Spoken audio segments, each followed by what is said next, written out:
would you buy Meghan Markle jam? Sauce.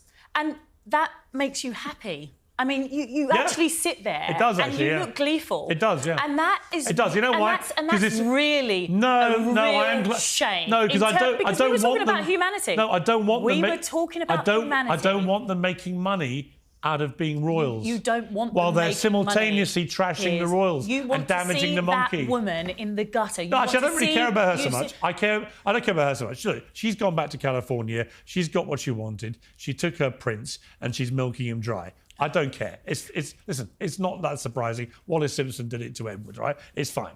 And Brooklyn Beckham's wife's doing it to him now from the Beckhams. It's fine. All these terrible women. All these American well, I did point out, women. Yeah. We are still talking we about had two fine examples of magnificent American women staring down the barrel of the camera. So I exclude. This is not a general view, but that's 3 out of 3. Because but let me ask you, Paula. Look, we can talk around the houses about all this. You go to such painstaking efforts to try and find an excuse for this stuff. Surely in your quiet moments, when you're on your own and you're watching and reading this crap, you're just like, why don't the pair of you shut up? Just shut up. Do you know what? It's not about an excuse. It's about objectivity. And I think that's really important because I don't know the Duke and Duchess of Sussex. I don't know the Prince and Princess of Wales. But what I can see with my own eyes is an inordinate amount of negative press about them. They cannot breathe. Everything is negative, and that should worry everybody in terms of freedom of speech. Freedom of speech? In terms what are you talking about? In terms of uncensored, being uncensored. Who's censoring them? There must be a level of objectivity in terms of responding to what is an absolute Who is censoring them, Paula? Tsunami. It was one of those Piers Morgan uncensored episodes where you could practically predict the temperature in the studio just by watching the first 5 seconds. You didn't need the volume on to know where it was going. Meghan Markle's name was about to be invoked with the kind of theatrical disgust usually reserved for dictators or war criminals. And sure enough, within minutes, there was that now familiar crescendo of British rage, Piers Morgan, red-faced, veins pulsing, eyebrows doing their usual contortionist act as he slammed his desk and declared once again that Meghan Markle was a liar, a manipulator, a threat to the very fabric of the British monarchy. It was a well-worn performance by now, except this time there was one woman on that panel who wasn't having it. Paula Adrien. She didn't shout, she didn't roll her eyes, she didn't lower herself to the childish spectacle unfolding beside her. She came in with facts, precision, calm rebuttals that dismantled Piers' firestorm of innuendo and recycled outrage piece by piece. And in that moment what we saw was rare.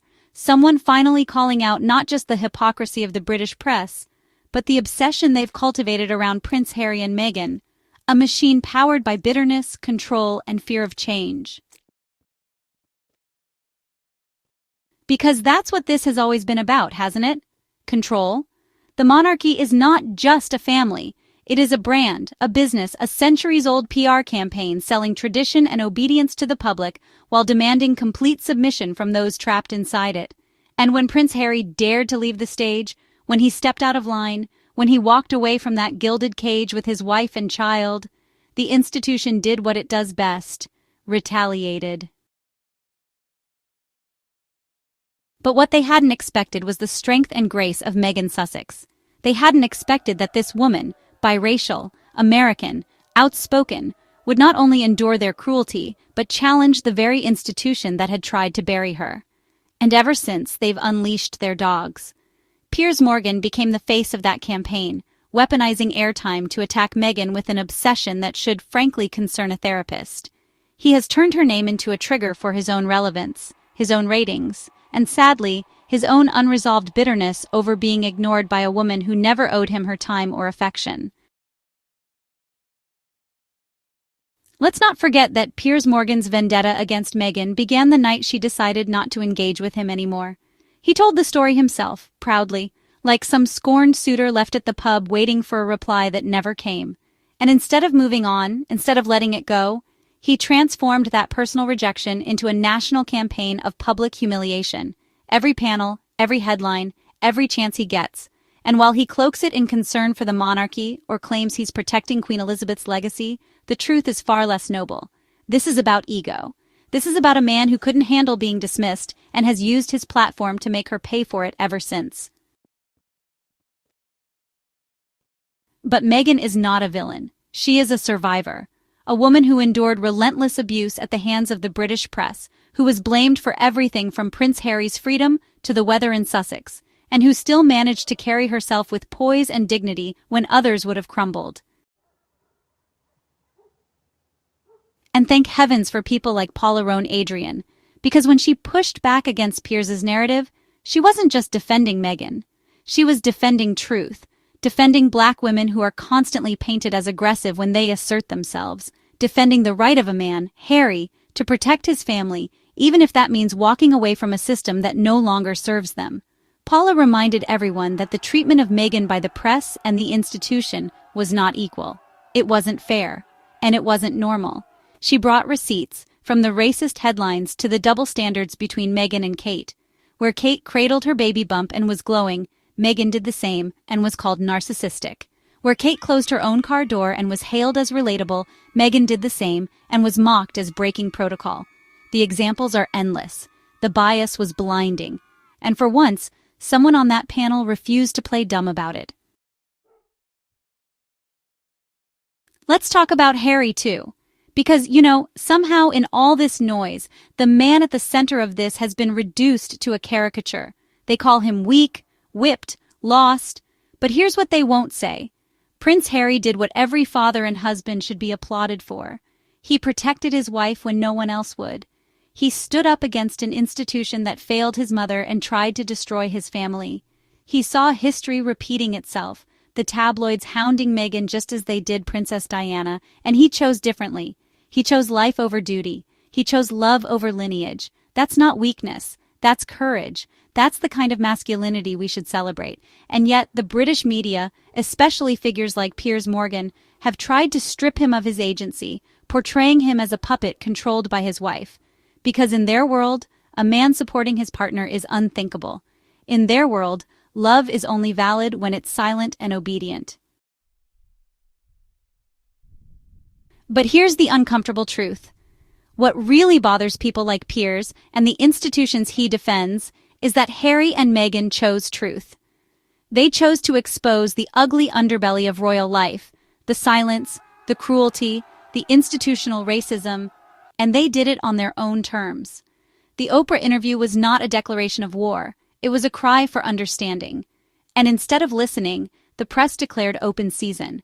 They mocked Meghan's mental health struggles. They dismissed concerns about their child's skin color. They attacked her tears and called them manipulation. That wasn't journalism. That was abuse. And still, Harry and Meghan continue to rise. They built a life in California not out of spite, but necessity. They sought freedom, privacy, and space to heal. And what did the press do? Follow them, stalk them, vilify them for not playing the game, even while criticizing them when they did. It's a trap they were never meant to escape from. But they did. And that's why the media won't stop, because Meghan and Harry represent the end of an era, the unraveling of a monarchy that could once silence dissent with a whisper and a handshake. Now the world is watching. Now the world is questioning. And no amount of yelling from Piers Morgan will make us unsee what we've seen. Paula Adrien understood that. She saw through the circus, and when she sat on that panel and called out the different treatment of the Sussexes, it wasn't just a brave move. It was necessary. Because too many people in that studio had gotten comfortable pretending that Meghan's pain wasn't real, that Harry's trauma wasn't valid. Paula reminded us that their love, their decisions, and their truth deserve respect. And more than that, she reminded us that silence in the face of injustice is complicity. She stood up for them not because they needed a savior, but because the truth needed a witness. So the next time you see Piers Morgan foaming at the mouth over Meghan's podcast or Harry's memoir, or whatever non-scandal he's inflamed into a national emergency, remember what this really is. It's not patriotism. It's not loyalty. It's bitterness dressed as commentary. It's projection disguised as concern. And the real tragedy is that so many viewers have been conditioned to accept it as fact. But Meghan and Harry are not villains. They are survivors of a brutal, outdated system. They dared to walk away from an empire and tell the truth.